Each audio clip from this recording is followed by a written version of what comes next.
Supreme Court nominee Brett Kavanaugh had not yet been introduced at his confirmation hearing when Democrats employed a familiar protest tactic. Good morning.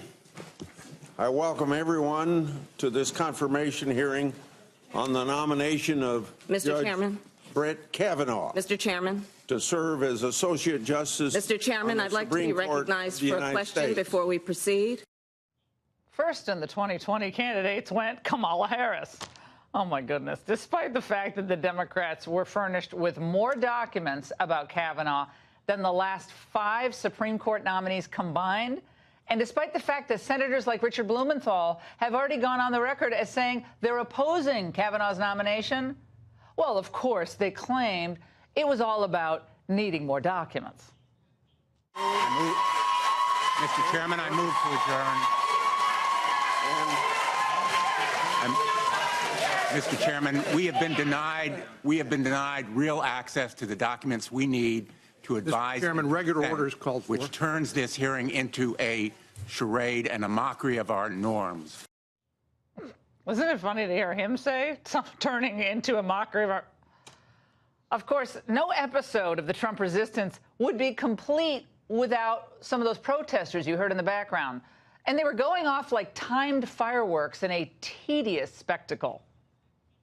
Shut this hearing down now! I urge you to shut this hearing down! President, a threat to our democracy. Indeed. Mr. Chairman, I think we ought to have this loudmouth removed. I mean, we shouldn't have to put up with this kind of stuff. I hope she's not a law student. There were 63 interruptions in the first part of the hearing today. Seemed like it was like 263 to me watching it. And here's what you need to know. These were not random events. They were part of a coordinated campaign of stunts directed and staged beforehand by the Democrats. I'm reviewing a tweet from NBC that said Democrats plotted coordinated protest strategy over the holiday weekend. All agreed to disrupt and protest the hearing. Chuck Schumer led a phone call, and committee members are executing now. Mr. Chairman, there was a phone conference yesterday, and I can tell you at the time of the phone conference, many issues were raised. One of the issues was the fact that over 100,000 documents related to Judge Kavanaugh have been characterized by the chairman of the committee as committee confidential. Well, it's good of Durbin to confirm what we all knew. This 90-minute bloviation session at the top of the Kavanaugh hearing was just clunky choreography. It was meant to fluster Republicans and, more importantly, to mobilize the party's left-wing base. In other words, it's all about the midterms. They're not going to defeat Kavanaugh. He's going to get confirmed. They know it. We know it.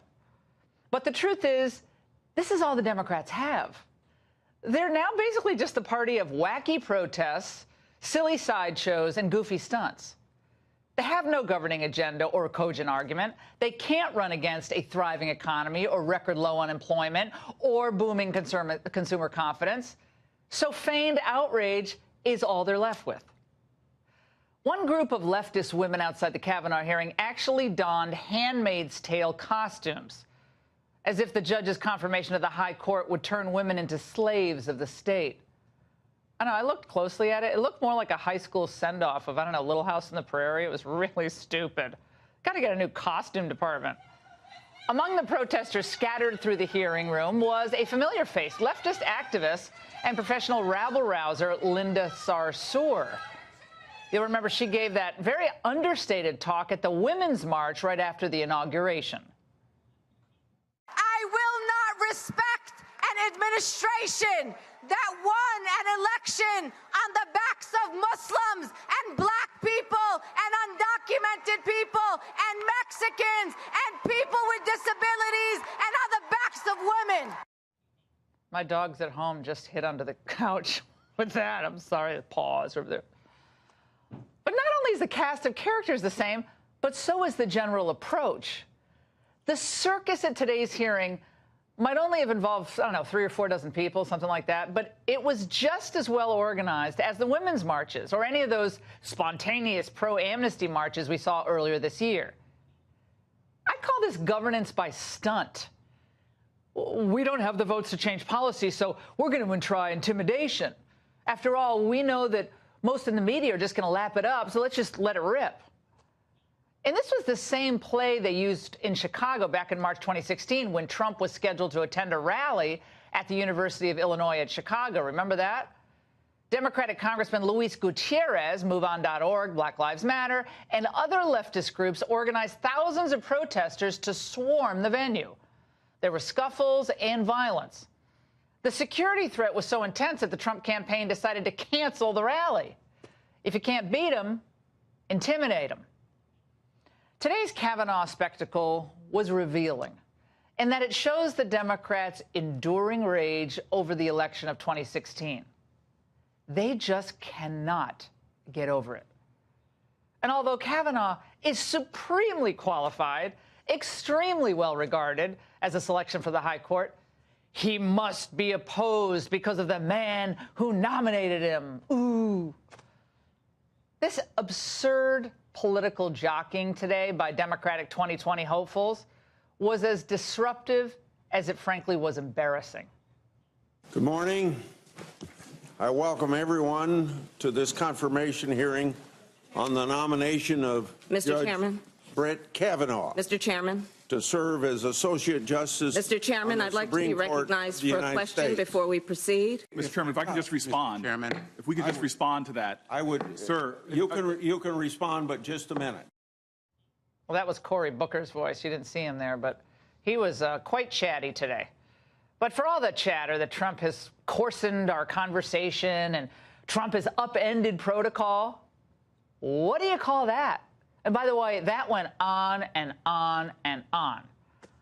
I was thinking about it today, though, you know, as they've done on college campuses and so many other places, walks of life today, the left is destroying civility and sowing chaos.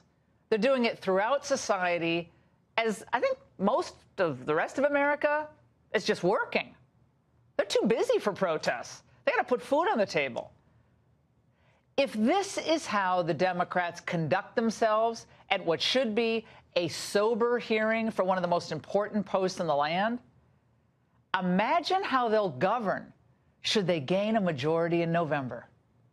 And that's the angle.